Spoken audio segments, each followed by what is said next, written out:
special message for parents. Hi everyone, Angus Pryor here, #1 Amazon best-selling author and practice growth specialist, bring you this special episode of Business Booster. A new tip every day to help you beat the gloom and come out on top. Now this message is especially for parents because I'm aware that there are many parents at the time who are at home.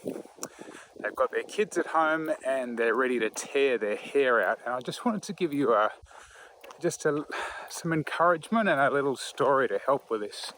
You know, back in 2000, my wife and I and my then young kids, a 3-year-old and a 6-year-old, we lived in Fiji in Suva. And we were there during the coup. Now there's been a number of military coups in Fiji.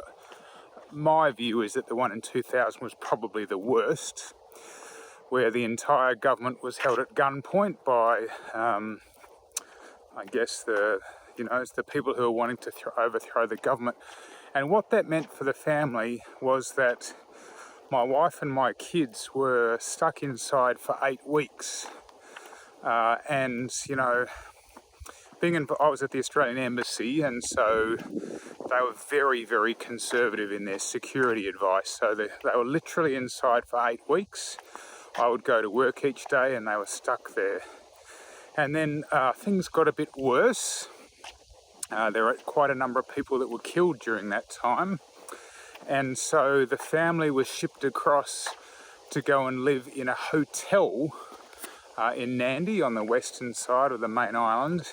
And they spent another 8 weeks there living in that space. So you imagine for my wife, for the first 8 weeks she's there I'm going to work each day, but she's staying inside, like the kids weren't meant to go in the backyard or anything.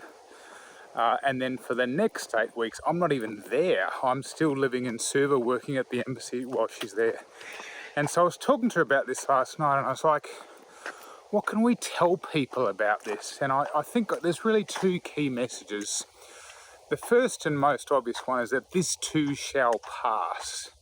You know, in the midst of this, I can totally understand why you might be at your wit's end going, oh my goodness, I didn't sign up to homeschool the kids. But this too shall pass, It's only a matter of time till we get past this. And then the second thing I'd say to you is, really the question you've got to be asking yourself is, what is my next step? Don't worry about a week's time, don't worry about tomorrow. Today, what's one thing I can do to make today a bit better? All right, I just want to say I'm with you in spirit. I've been through it in a different way to what we're experiencing now, but I know it can be tough, but you will get through this. Catch you tomorrow.